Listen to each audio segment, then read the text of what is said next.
So yung panglima na, inano ko na, kapag ganyan ko, doon na, pag gaganyan mo, doon ako umiyak.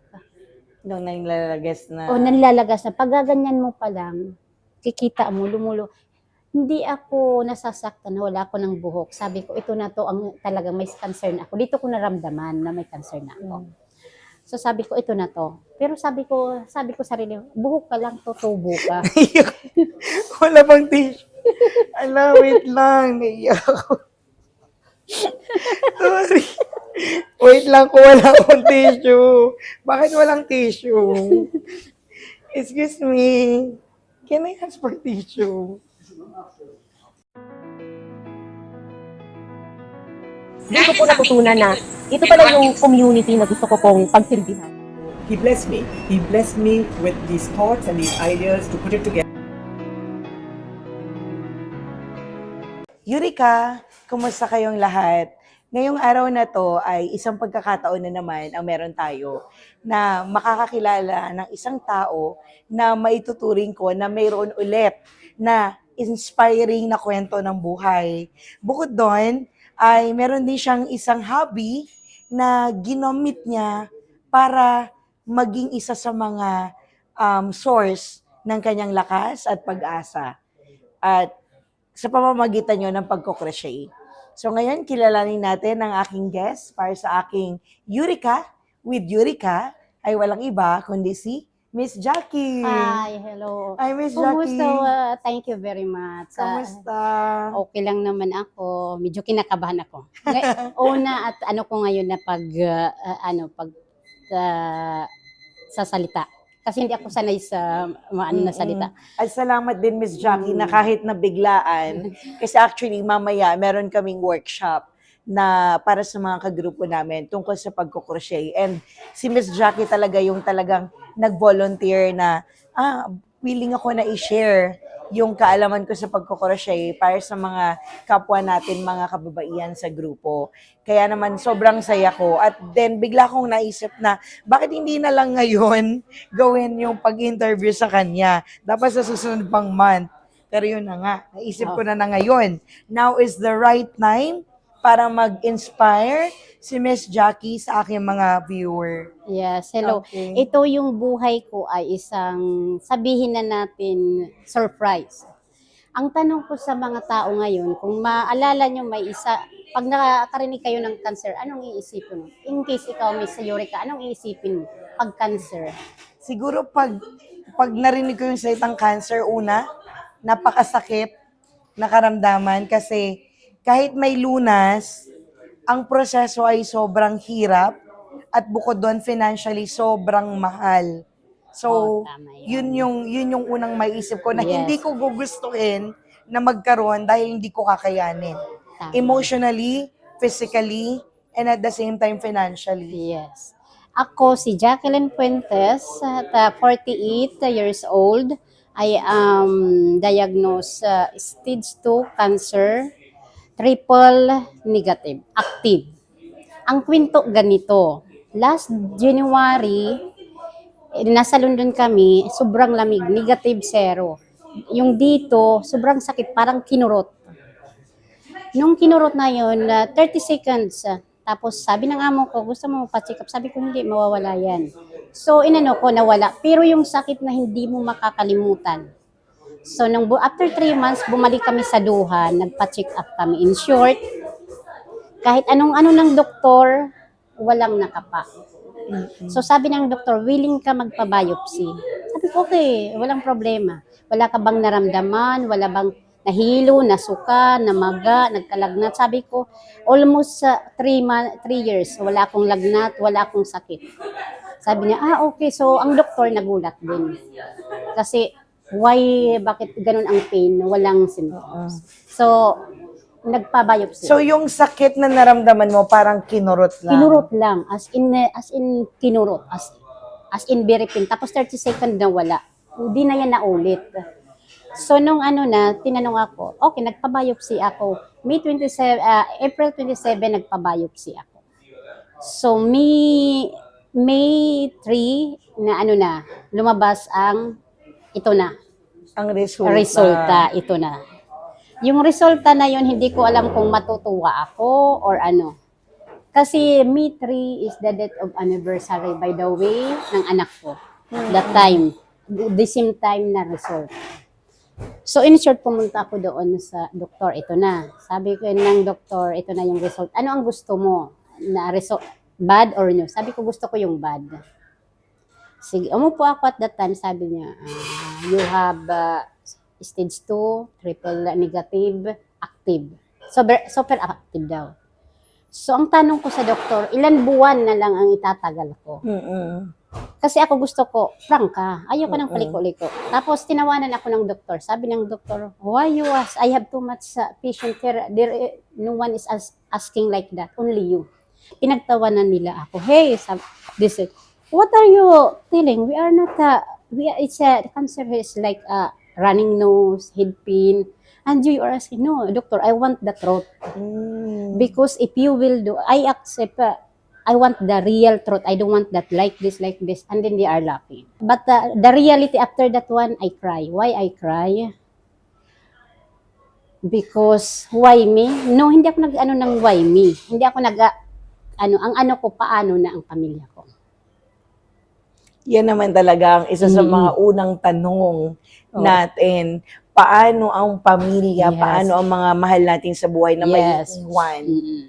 Tapos yun ang ano, paano na sila. So nung time sabi ko, doktor, mag-treatment ako, but I want to go home in the Philippines 14 days. So why? I want to see them. Because in my mind, I do not know if I will survive. The treatment. Maybe this is the last day, everything is for me is a gold already, the time. And then the doctor said, no. I said, yeah, I know, I can fight this cancer. I am strong, but I want to see my family. I need the power and hug, anything. In this, umuwi ako ng Pilipinas. The problem again here, how I can tell my mother. Because 3 years ago, my daughter passed away. So, nandun pa kami sa healing. Nagpunta kami sa sementeryo, nagdadasal siya doon sa anak ko, sa ano niya. Tapos, humingi ako ng sign. Sabi ko, paano ko sasabihin na hindi siya masasaktan? So, that time, yung paro-paro lumipad doon sa ano ng anak ko. Sabi ko, ito talaga ang time. Kasi sabi ko, sasabihin ko ba o babalik na lang ako, susuluhin ko. Sabi ko, bigyan mo ako ng sign. Yung paro-paro lumipad doon sa ano ng anak ko. Sabi siguro ng anak ko, hindi, sabihin mo.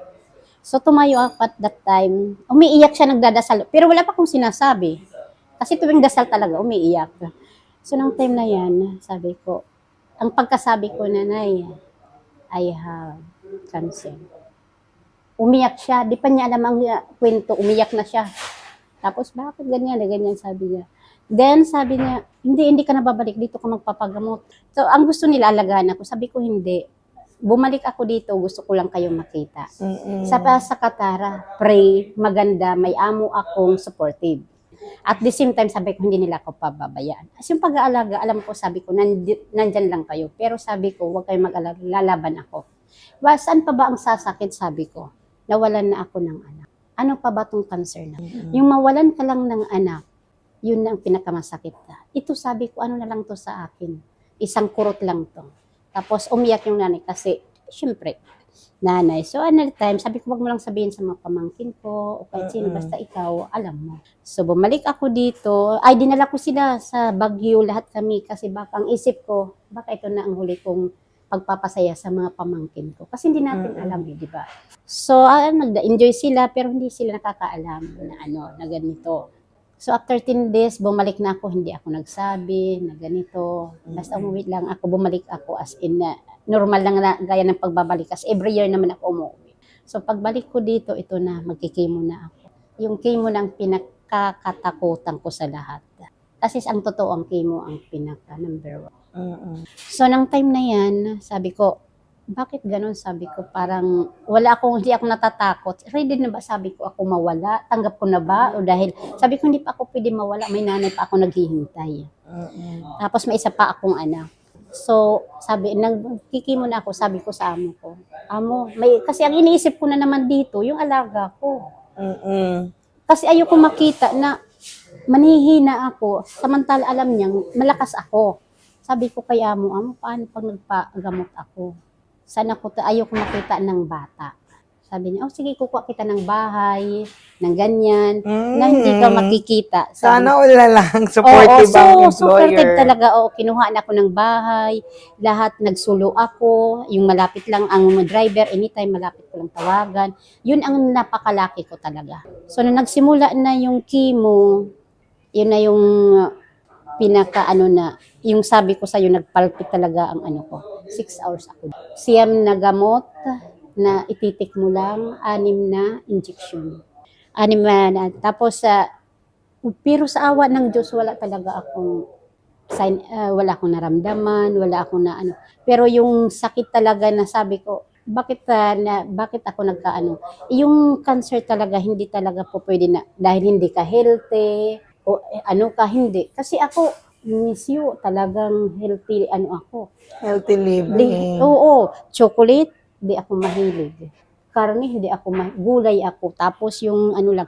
Kaya wag niyong sasabihin ang cancer dahil sa pagkain. Kung binigay sa iyo ng Diyos, para sa iyo talaga. Ang advice ko talaga sa may mga ganitong sakit, number 1, tiwala lang sa Diyos. Tapos pangalawa, tanggapin mo. Pag tinanggap mo, kahit ano ang mangyari sa iyo, easy na yan sa iyo. Tapos ang pangatlo na ginamit ko, i-enjoy mo lang. Huwag kang magpapaawa na kisyo ganito, kisyo may sakit ka. Hindi. Ako ayoko.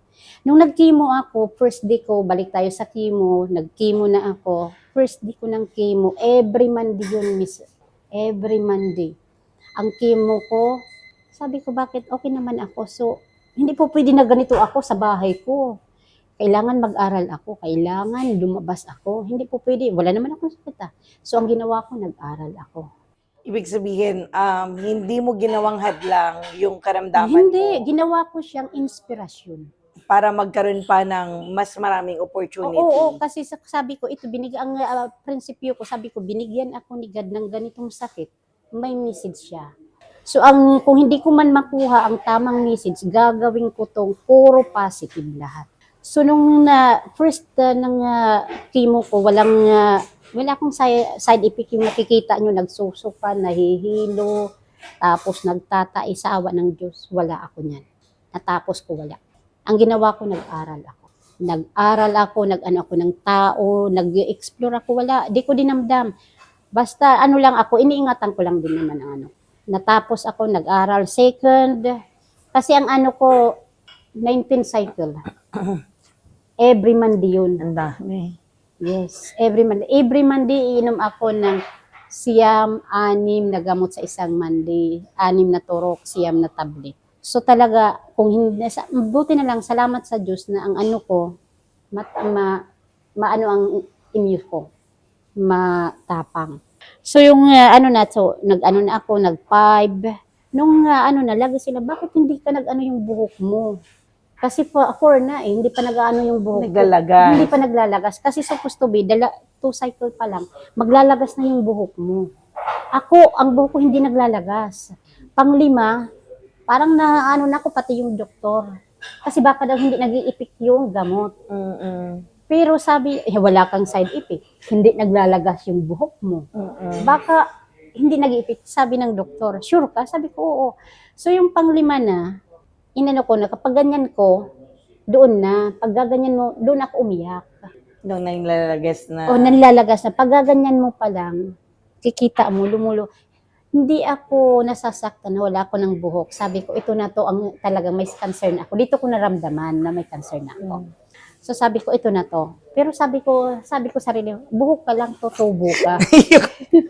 Wala pang tissue. Wait lang. Naiyak ako. Sorry. Wait lang kung wala akong tissue. Bakit walang tissue? Excuse me. Can I ask for tissue? Oo. Yan, kumuha na ako ng tissue. Baka kailanganin mo rin. Yun na yung time na naranasan ko na, ito na to yung may sakit na ako. Sabi ko, ito na yung cancer. Ito na yung totoong life ng cancer. Pero sabi ko, buhok ka lang, tutubo pa. Ang buhay ko, para sabi ko, hindi para sa cancer. Mm-mm. Sabi ko, hindi para sa cancer yung buhay ko. Para sabi ko, gamitin ko ng tama. So yun na nga, nag-ano na ako, parang nag-ano na ako, nag-inquire na ako dito sa Qatar ng pag-aaralan ko lahat. Basta maging busy lang ako. Ano-ano mga inaral mong kurso? Ang una kong inaral, medical pa rin. Ito lang ang may sakit na nag-aral din ng medical. Pero in fairness, nag-aral ako ng nursing assistant. Di pa ako nakontento kasi pag uuwi ko, may bakante pa ang araw ko. Sayang ang araw ko. Ayaw ko mag-isip ng Hindi ko binigyan yung cancer ko ng dahilan na ako ang pahinain niya. Sabi ko, lalayas ka rin. May isang araw pa ako na bakante. Kailangan wala ako talaga. Kasi pag uuwi ko, galing school, nagkro-crochet ako. Oo. Oo, yun talaga ang ko Crochet. tuwing katapos ng school, crochet, kailangan maging busy ako. Tapos pagkatapos ng crochet, mag-aano naman ako ng mga halaman, kung ano-ano lang, basta maging busy ako. Pero talagang itong crochet yung sobrang naging productive passion. ka. Oo, yun doon ako naging Kasi grabe, ang gaganda ng gawa niya. Tapos yung yung number 1 na inano ko, nag-aral ako ng phlebotomy, tapos nag-CEs din na naman ako. Tapos computer science naman, basta lahat ng tapos na pati yung beauty salon, inaral ko, beautician, basta kailangan walang space ang araw ko tuwing na chemo ko, ganun. So yun na, yan naging successful naman yung chemo ko sa awa ng Diyos, walang side effects. Yun lang ang pinasasalamat ko. Ay bakit ako na walang side effect? Dahil change ko lang yung food ko. Sa 6 months na tayo, ang kinakain ko lang gulay na hilaw, na ginagawa ko. Tapos yung mga iniano sa akin, hindi ako uminom. Anong halimbawa ng mga gulay? Kasi para dagdag Oo. kaalaman din para sa mga number 1 na nanonood. iaano ko sa inyo, wag natin hintayin. Kasi ako healthy living ako, pero hindi pala sapat. Ang dapat pala natin gulay, yung fresh talaga, igagawa mong lalo na yung kamalunggay. Malunggay. Ginawa kong water yan. Ipitas ako lahat ng mga malunggay sa kapitbahay. Tapos, lemongrass, tanglad. Tanglad. Alam mo, ang ginawa ko sa tanglad at malunggay, pinakuluan ko lang siya. Iniinom ko, linalagyan ko naman ng limonada ko na. Hindi ako umiinom ng plain na water. Wala namang sinabi na bawal lahat ng pagkain. Ako ang walang bawal. Ikaw na ang nagdesisyon. Oo, ako nang sa nagdesisyon. ikakabuti ng kalusugan mo Oo. talaga. Yung sayuti, i-juice nyo, yun ang nakatulong sa akin. Ayan ha. So, Diyos. galing kay Ms. Jackie, yung mga ganitong impormasyon na sana ay makatulong din sa atin, Oo. sa ating lahat, no? Oo, kasi ang gulay ang number 1. Lalo na pag hilaw na ginawa mong juice, kasi pag dinuto natin, iba. Pag mas malaki ang natin. Tapos mayroon pa akong iano sa inyo, once na mag-ano kayo ng gulay, huwag nyong ibabad nyo siya ng suka. Huwag asin, suka. Mas maganda sana kung sa bagay kahit yung ordinary lang sa atin na pero kung kaya nyo bumili yung mother Akala ko apple cider. Yeah. Yun. Apple cider. Oo, yun. Ang pinakamaganda. Mga 2 minutes, ibabad nyo lang. Oo. Kasi, so, dapat fresh na gulay, sayote, malunggay, tanglad, yes. na ilalagay sa inumin, Yung gagawin sa mong tubig. tubig. Oo. Okay, ang dami nating natutunan kay Ms. Tapos, Jackie. kung kailangan ninyo ngayon na kahit yung maliliit na bata, isang piraso, pakainin nyo ng cucumber. Paisa-isa, kung kumakain ng gulay na alam nyo yung repolyo sa atin, na violet or slice mo yan, malaking tulong yan. Oo, parang lettuce ang peg, no? Oo. Pero cabbage, ang healthy yan sa atin kasi may phosphorus yun. Kapatid yan ng broccoli. Kasi ang broccoli mahal sa atin.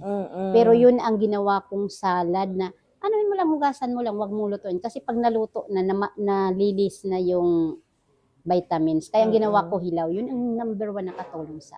Yun tapos isda.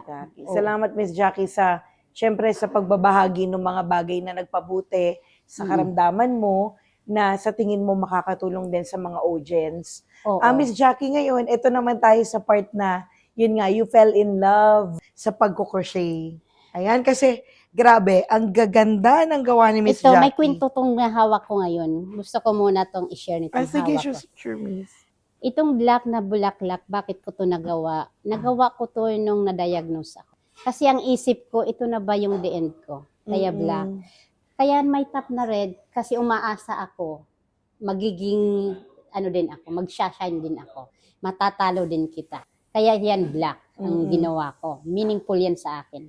Ganda. Tapos itong pink, nung nag-survive ako na naging okay yung pagkikimo ko. Tapos ito yung violet na to, yung tapos na ako ma-operahan.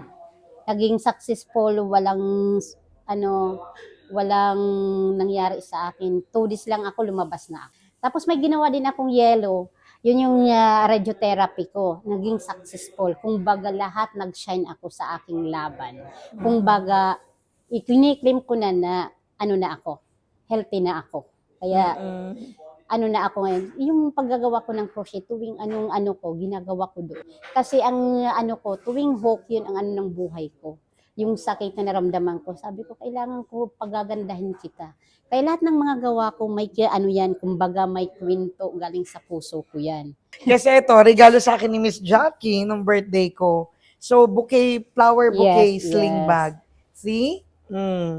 Bongga yan. Ang ganda. At gagamitin ko siya, ipapakita ko mamaya sa mga iba pa. At meron din siyang mga ginagawang iba pa mga sling bag. Oh, meron pa siyang palawit. Kaya ano ko sa hiya. At ano pa itong mga nandito, Miss? Mga sling bag. At ito naman yung dito na ako nag-light. Tingnan yung gawa ko. Wait lang. Dami ko nang kinuha. Ayan. Ay, ang ganda. Bakit ko to naisip? Kasi may ginawa akong pink sa akin. Bakit ko to ginawa? Kasi ito ay nagpapaalala sa akin na ganun ako kasya na hindi ako pwede matinag ng anumang sakit. Kasi lahat ng kababaihan, lahat tayo ay mata.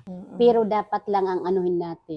Kailangan na hindi ka mawawala sa kung ano man ang pinagdadaanan mo, dapat tanggapin mo ng buo. Kasi pag di mo tinanggap, mahihirapan. Keep on shining. Yes. No matter what. No Kahit matter ano, what struggle or challenges Yes. you will encounter in life. Even if it is cancer. Yes. No? Cancer, wag niyong pag cancer ka lang.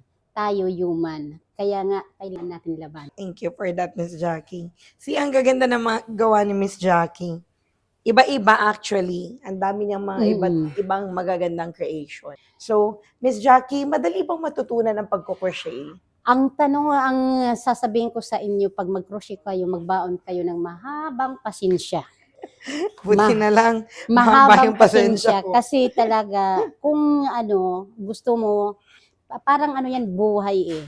Magkakamali, tatanggalin mo para maging maulit-ulit. Tuwing hook mo, bibilang ka, pag nakita mong tatanggalin mo ulit. Kailangan mo ang pasensya hanggang maging perfect mo yan. Kasi ikaw ang gagawa ng sarili mong design. Kaya kumbaga parang buhay yan. Ikaw ang magdedesisyon kung saan ka pupunta. Kaya lalo ko siyang minahal. Saka nakakatuwa rin na imagine mo aside sa nag-take ka ng iba't ibang mga kurso para mag-aral and at the same time, humanap ka rin ng isang bagay na magiging busy ka. Yes. Na instead na magbumukmok, instead Yeah. na malungkot habang buhay, na pinagdadaanan mo yung ganyang klase ng karamdaman, ikaw, talagang humanap ka ng bagay na Yes. magpapasaya sa'yo, magre-represent ng mga pain na nararamdaman mo, turning your pain into something beautiful. Yes. So, ganun yung naging peg mo, Miss Jackie. Yes. Kasi ang ko, my cancer is only to change my lifestyle. So, kung hindi ko man nakuha ang sign ng taas, gagawin ko siyang maganda. Kasi ayoko yung gaya ng iba, may sakit na nagpapaawa. Ayoko. Kasi gusto ko makita nila ako na wala. Every time na talaga, ayoko nang, kawawa ka naman, ayoko. Kasi, yun na, parang negative. Kailangan kahit anong sakit mo, anong nararamdaman mo, anong pinagdadaanan mo, wag mo ipakita sa tao. Wag mo i-post sa social media. Kasi hindi yan nakakatulong. Kasi hindi lahat ng tao makikiramay sa'yo. Tama, mali. Mag-ano ka ng muna, wag mong ipakita na down ka. Ipakita mo na okay ka. Kailangan mahalin mo ang sarili mo. Dapat, wag ka magpapatalo sa sakit kung ano man yan. Ko na rin yung amo ko, napakaswerte ko. Kasi supportive sila. Supportive ang pamilya nila. Kaya yun ang number one na super bliss talaga ako.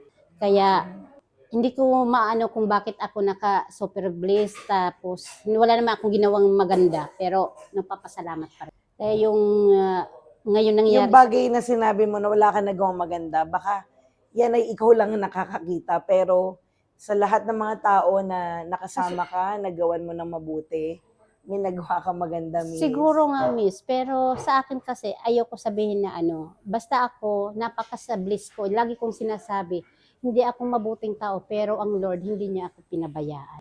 Kasi kung ano man na ang ginawa ko noon, kasi mapaamo hanggang ngayon, suportado sila.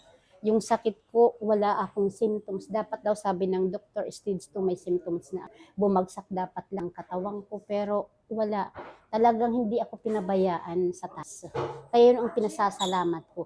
Kaya kung ano man ako ngayon, binabalik ko lang. Kung ano ang mayroon ako, gusto kong mag-share lahat. Kasi hindi ako magiging ganito kung wala yung mga taong nasa paligid.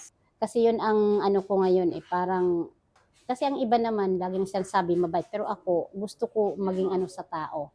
Magamit nila ako para maging din sila kahit kunti. Huwag kayong aayaw, huwag kayong atras na ako. Wag. Kasi tuwing umaga, blessing yan. Tapos gawin mong maganda.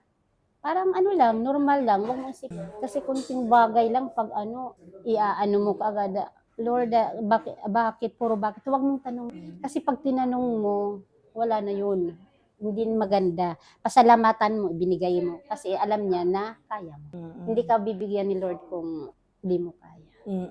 Bali, Miss Jackie, sobrang dami kong natutunan sa'yo and lalo mo kung pinapalakas sa kwento Yes. ng buhay mo na sobrang kakaiba, pero sobra ring nakaka-empower, nakakabigay ng pag-asa. Miss Jackie, sa lahat ng mga pinagdaanan mo sa buhay mo, ano yung eureka moment mo?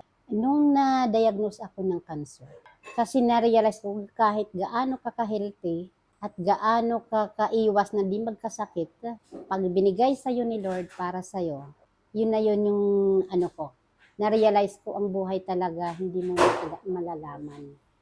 Ito yung binigay sa akin para labanan ko, hindi ako maging down.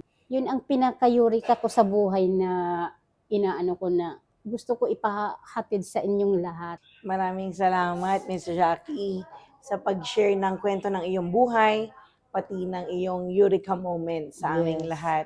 And sana, sa lahat ng mga manonood ay marami kayong natutunan kay Miss Jackie at sana ay mahanap nyo rin yung bagay na magiging masaya kayong gawin and at the same time, kung ano man yung bagay na maranasan ninyo na masakit, ay makakahanap din kayo ng paraan para i-turn ito into something Yes, beautiful. beautiful. Miss Jackie, wala akong masabi na kundi sobrang maraming salamat. And sa lahat ng mga nanonood, maraming salamat at sana marami pa kayong mga tao na makilala dito sa aking YouTube channel. Yes. Okay? Thank you So, very much. Eureka, paalam! Ako ngayon ay magpapasalamat din sa'yo dahil sa volunteer na to. Malaki ang ko dito. Ko lang i-share ko lang kasi dito ako na-touch, bago pa lang ako pero dito ako na-touch na sabi ko ay pumiyak Dito ako na-touch kasi kumbaga inano nila ako kasi si Coach Clarilyn, ayoko kasi magkwento. Tapos nung nung unang araw ko nung sumali ako sa inyo, nakita ko, sabi ko, bakit ang sasaya nila? Ito ang gusto ko, yung yung mabuhayan. At saka ang mo sa mga kagrupo mo is walang ganito, walang ganyan, pantay-pantay. Doon ko nakita, ito yung life ko na gusto ko. Kumbaga at that time, the first day na nag-attend ako ng iftar, first day na iftar ko, hindi ako umiyak doon. Birthday ko ata Oo, yun. birthday mo. At that time, birthday ko mo. rin, Oo. sinurprise nila. Oo, birthday mo yon. Hindi ako umiyak nung chemo, nag-asak. Doon ako umiyak na yung mga kasamahan mo iba-iba, hindi lang Pilipino. Kung baga doon ako na proud, wow, si Miss Yu, hindi lang Pilipina ang mga ano niya, parang nag-observe lang ako pero ang ano ko, ang saya ko doon. First day ko naramdaman na ito yung tao na dapat natin anuhin na walang pinipili. Maano man ang religion mo, maano man ang Pinoy, pili, ano ka man dyan, kahit anong welcome ka dito at doon mo na yung pamilya. Kung sabi ko wala kang ano, pero yung ano mo doon, parang naano ko na, wala pa, pero wala pa hindi pa kami nag-uusap-usap, nakikita ko lang yung pag-ano niya sa mga tao. Sorry. Na yung Thank mga you. tao, oo, doon ko na ano na, hindi pa naman tayo nag-usap, wala pang pinikwento si Coach Clarilyn sa akin. Pero yung naobserbahan ko doon ko na ano na ganito, ay sabi ko, ang ano dito, family, hindi yung porke ganito ka, mataas yung pinag-aralan mo, walang ganyan. Kaya doon ko na ano na ito yung gusto ko dito. Dito ko iaano. Dinda na second ano naman nakita ko talagang nag-ausap na tayo minsan. Mas lalo kong na ano na, wow, ito na to. Sabi ko, ito na yung matagal kong hinahanap na. Ang tagal ko naghanap na mga ganito na grupo na walang kinikilingan. Kasi anong professional mo, wala siyang ganyan. Kaya ganyan kita kalab. Kaya doon ako Salamat, naging Miss. Oh, nagiging thank proud you. talaga ako sa'yo. Doon na ako na-touch as in talaga. Super bliss ko. Thank you, Hindi Miss. talaga ako binigay kayo sa akin. Pagkatapos ng nakilala ko kayo, man, ang dami ko ng mga ano, nakikita ko na ang saya, super. Sana marami ka pang maano ng mga tao at makita nila kung gaano ka kaano sa mga tao. Thank you, Miss Jackie. Ala. Super, thank you talaga. Thank you talaga, super. Thank you. Thank you sa pag-i-impart ng volunteer. Kasi Yes. imagine, bagong member ka lang, pero nag-initiate ka na mag-conduct ng workshop na ganito para sa mga Yes. member natin ng mga ladies na matutunan tong pagkukrochet and para maibahagi rin yung kwento mo na Lalo na maging sa mga kababaihan. Lalo na sa mga kababaihan. Kasi ito pa ang ano ko lang ihabol. Ang breast cancer, ngayon, walang sin. I-advise ko sa inyo, dito sa Qatar, mura lang ang pagpaano ng mammogram. Punta na kayo. Kasi ako wala akong naramdaman. Walang symptom. Dito, punta kayo, at least maaga, mas better. Kasi mahirap mag-chemo. Sinasabi ko sa inyo, ako nga na walang naramdaman, walang symptoms. Ayoko maramdaman yung nararamdaman. Kasi sobrang nakakatakot. Kaya ngayon pa lang, yung mga kababaihan dyan na over 40, magmamogram na kayo dito. Lalo na pag hindi. Kasi talaga kailangan lahat. General check-up, mas mahirap pag Maraming salamat, Miss Jackie. Tinaiyak mo. Thank you. Thank you sa lahat. Thank you very much. Maraming Talaga. salamat. Thank you, Thank you, Miss. bye. Wait lang, i-stop ko lang siya. Hala.